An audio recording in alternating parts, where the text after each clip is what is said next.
అందరికీ నమస్కారం. Welcome to my channel. ఈరోజు వీడియోలో మనం ఆ పాపం నాదే అనే కథ గురించి తెలుసుకుందాం. ఇప్పుడంత అవసరం ఏం వచ్చిందిరా? పైగా సెలవు రోజులు కాదు. అటు పిల్లలకు ఇటు కోడలికి సెలవిస్తారో లేదో. మేమిప్పుడు ఇంటికి వచ్చి ఏం చెయ్యాలిరా? మాకిక్కడ ప్రశాంతంగా ఉంది. ఇంకోసారి వస్తాంలే అన్నారు అంజనీదేవి గారు కొడుకును ఉద్దేశించి. మహీర్ నొచ్చుకున్నట్టు చూశాడు. ఆ చూపును అర్థం చేసుకుని అతని భార్య రవలి అత్తమామల్ని ఉద్దేశించింది. అదేంటత్తయ్యా అలా అంటారు? ఈ వయసులో మిమ్మల్ని ఒక్కరోజు కూడా ఇంట్లో ఉంచుకోలేకపోతున్నామే అని ఎంత మదన పడిపోతున్నామో తెలుసా? మీ అబ్బాయి నేను రేపు ఎల్లుండి 2 రోజులు సెలవు పెట్టాము. పిల్లలకు కూడా సెలవిమ్మని డైరీలో రాసి పంపించాలి. ఆ తర్వాత రోజు ఆదివారం. 3 రోజులు మనమంతా కలిసి ఉందాం రండి. మీరైనా అత్తయ్యకి నచ్చ చెప్పండి మావయ్య. వాళ్ళంతా ప్రాధేయపడుతుంటే కాదంటావేంటి? రిటైర్ అయ్యి ఇక్కడికి వచ్చిన 6 నెలల తర్వాత మొదటిసారి వాళ్ళు ఇంటికి రమ్మని కోరుతున్నారు. అయినా మనం వెడుతున్నది పరాయి ఇంటికి కాదుగా, మన కొడుకు కోడలింటికేగా. ఏమంటావన్నారు రమణరావు గారు భార్యకు నచ్చజెప్పుతున్నట్టుగా. 6 నెలలుగా అలవాటైపోయిందిగా. అక్కడికి ఈ 3 రోజుల భాగ్యానికి వెళ్ళకపోతేనేం? అప్పుడప్పుడు అబ్బాయి వచ్చి మనల్ని చూసి వెడుతూనే ఉన్నాడు. ఇంకా మనం అక్కడికి వెళ్ళి చేసేదేముంది అన్నారావిడ. అలా అనకమ్మ, మాకు కుదిరితే అసలు మిమ్మల్ని ఇక్కడికి చేర్పించే వాళ్ళమే కాదు. ఇప్పుడైనా ఎవరో ఏదో అన్నారనో అంటారనో మేము తీసుకెళ్ళటం లేదమ్మా.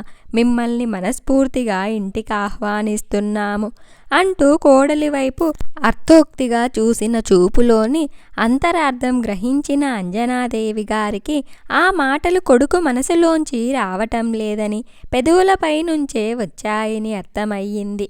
అంతలో తమతో పాటే వృద్ధాశ్రమంలో ఉంటున్న పరశురామయ్య గారు లోపలికొచ్చారు.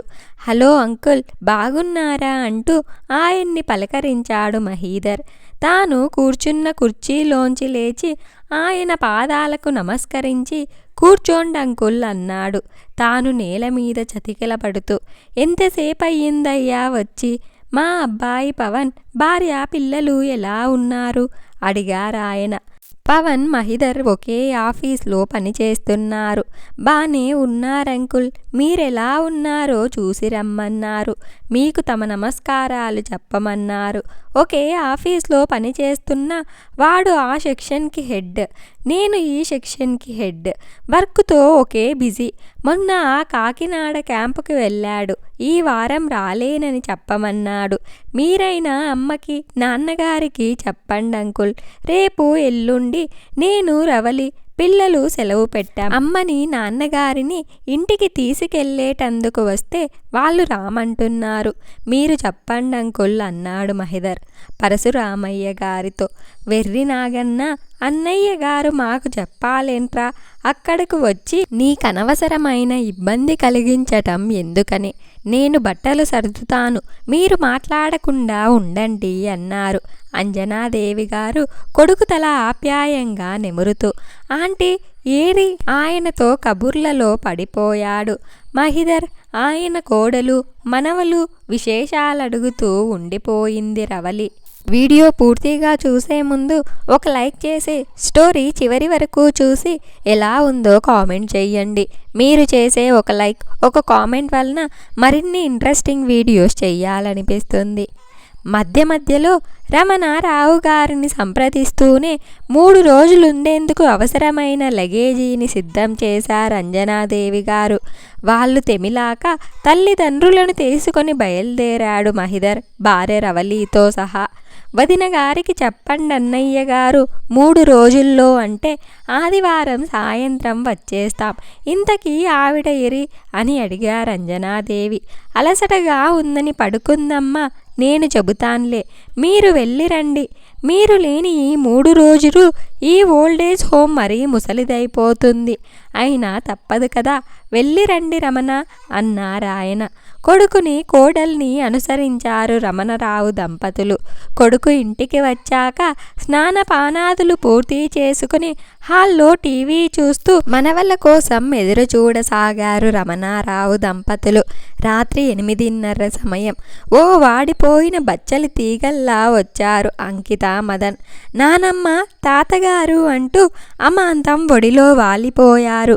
వారిని తనివి తీరా ముద్దాడి వారి చదువు, స్కూల్ విశేషాలు అడుగుతున్నంతలోనే ఎదురింటికి ఏదో పని మీద వెళ్ళిన రవలి రివ్వున వస్తూనే, మొదలెట్టారా నానమ్మ, తాతయ్య బుర్రలు తినటం? గబగబా స్నానాలు చేసి రండి. మీరు హోంవర్క్ చేసుకుంటుంటే అన్నం పెట్టేస్తాను ఓ అని హుంకరించటంతో పిల్లలిద్దరూ బిక్కుముఖమేసుకొని కదిలారు. నెలసరి సరుకుల కోసం వెళ్ళిన మహిదర్ స్నానం చేసి, గుడ్ నైట్ నాన్నగారు, సాయంత్రం నుంచి తిరగటమే, బాగా అలసిపోయాను, పడుకుంటానని తన బెడ్రూంలోకి వెళ్ళిపోయాడు. అరగంట గడిచాక పిల్లలేం చేస్తున్నారో చూద్దామని లేవబోయిన అంజనాదేవి గారు నిద్రపోయిన కొడుకుని, కూతుర్ని ఒక్కొక్కసారిగా వేరే బెడ్రూంలోనే పడుకోబెట్టి వచ్చిన రవలీని చూసి ఇక మాట్లాడలేకపోయారు. సారీ అత్తయ్య, పిల్లలిద్దరికీ లీవ్ ఇవ్వమని వాళ్ళ హెడ్ మాస్టర్ తెగేసి చెప్పింది. అందుచేత రేపటి హోంవర్క్ చేస్తూనే నిద్రపోయారు వెర్రి వెధవలు. అన్నట్లు మీ వృద్ధాశ్రమంలో మీకు హాల్లోనే పడుకోవటం ఇష్టమని పక్క ఇక్కడే ఏర్పాటు చేశాను. మీకు చూడాలనిపించినంతసేపు టీవీ చూసి పడుకోండి.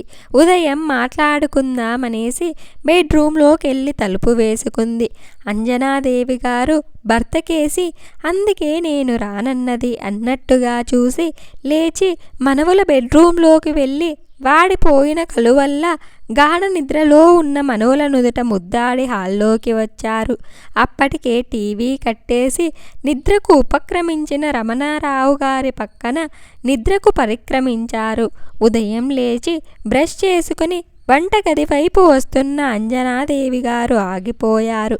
మా అమ్మ కాఫీ ఎంత బాగా చేస్తుందో తెలుసా? ఆఖరి గుటక వేస్తూనే 2 కప్పు కాఫీ అడిగేస్తావు అంటున్నాడు మహిదర్. నిజమా అత్తయ్య, అంత బాగా పెడతారా ఫిల్టర్ కాఫీ? నాకు తెలీదే.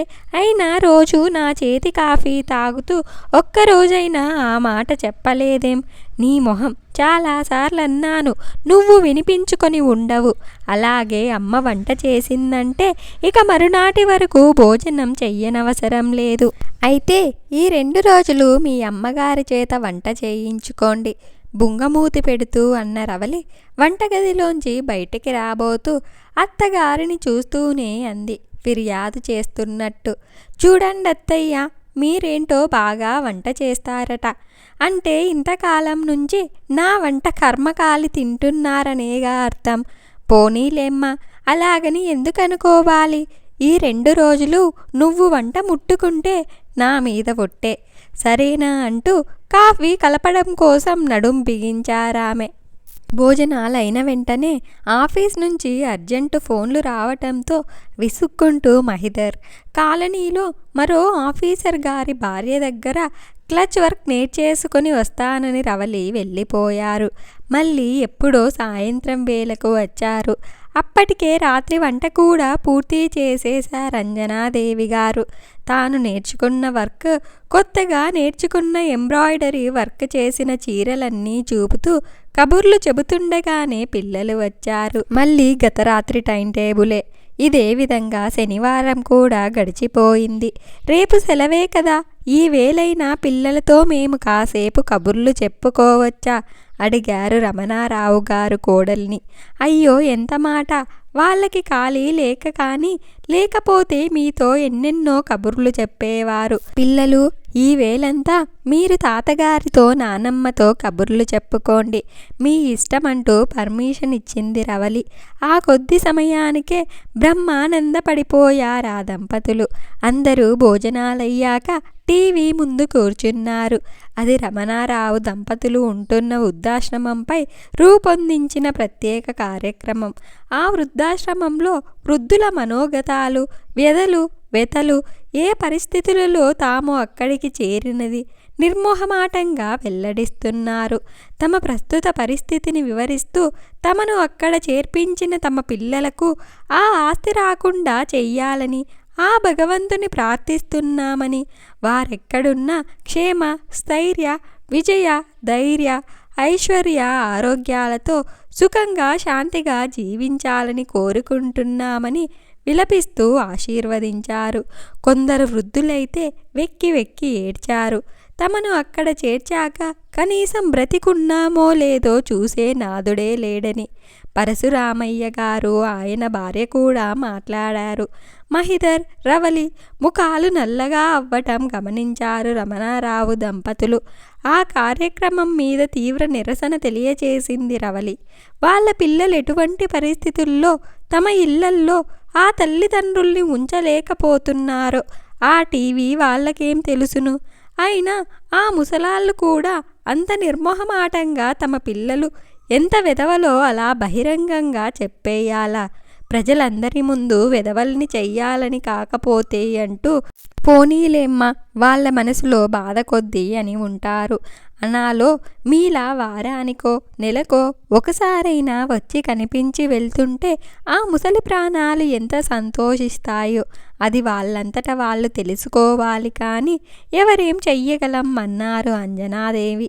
నాకు తలనొప్పిగా ఉంది, నేను వెళ్ళి పడుకుంటా నాన్నగారు అంటూ తన బెడ్రూంలోకి వెళ్ళిపోయాడు మహిధర్. మీరు ఈ వాల్టికి తాతగారి దగ్గరే పడకేసెయ్యండి, ఆయన బుర్ర పాడైపోయింది, నేను వెళ్తానత్తయ్యా అంటూ భర్తను అనుసరించింది రవలి. నిద్రపోతున్న మనవళ్ళని చూస్తూ ఎవరి జ్ఞాపకాలలో వాళ్ళుండిపోయిన రమణారావు దంపతులకు చాలాసేపటికి కానీ నిద్ర పట్టలేదు. అర్ధరాత్రి హఠాత్తుగా మెలకువ వచ్చింది అంజనాదేవి గారికి. మంచి నీళ్లు తాగుదామని వంటగది వైపు రాబోతున్నామే కొడుకు బెడ్రూంలోంచి వినబడుతున్న మాటలు వింటూ ఆగిపోయారు. పెళ్ళాం 2 రోజుల పాటు వంట చెయ్యకుండా మీరు ప్లే చేసిన ట్రిక్ గ్రాండ్ సక్సెస్, అందుకు మీకు ఈ బహుమతి. ఆమె ఏం బహుమతి ఇవ్వబోతుందో కానీ మరేంటనుకున్నావు అయ్యగారంటే ఇంత చిన్న బహుమత అంటున్నాడు గారంగా మహిధర్. లేదు లేదు, మీ ఫ్రెండ్ పవన్ ఆ TV9 కార్యక్రమం ఉందని ముందుగా తెలుసుకొని చెప్పబట్టి సరిపోయింది.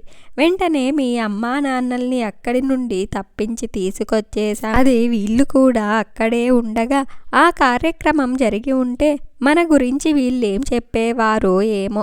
మన పని అయిపోయిందిగా, రేపు తీసుకెళ్ళి అక్కడ వదిలేసిరండి. ఏది ఏమైనా నా మాట మన్నించి నా కోరిక తీర్చినందుకు మీకు అసలైన బహుమతి నేనే. మీ ఇష్టం వచ్చినట్టు చేసుకోవచ్చంది రవలి. నీ పంతం నెగ్గించుకునేందుకు వారం రోజులు పస్తు పెట్టి ఇప్పుడు బహుమతులిస్తావా? అసలు నిన్ను ఇక వినలేకపోయారావిడ. లేక లేక కలిగిన ఒక్కగానొక్క కొడుకుని అల్లారు ముద్దుగా పెంచి ప్రాణప్రదంగా ప్రేమించి అడిగిందే తడువుగా కాదనకుండా అతి చిన్న కోరిక నుంచి అతి పెద్ద కోరిక వరకు తీర్చి పెద్ద చేసినందుకు తమ కొడుకు తమకు ఇచ్చే విలువ ప్రతిఫలం ఇదా? ఎంత నాటకమాడాడు! తల్లిదండ్రులు దయలేని పుత్రుడు. సుమతి శతకంలోని పద్యం గుర్తుకు వచ్చిందామెకి. దాసుడైన వాడికి, అది భార్య దాసుడైన వాడికి ఈ వృద్ధాప్యంలో కన్నవారికి సాకే అవకాశం లేదు ఈ రోజుల్లో. వాళ్ళకన్నా ఆశ్రమంలో వారే తమకసలైన ఆత్మబంధువులు.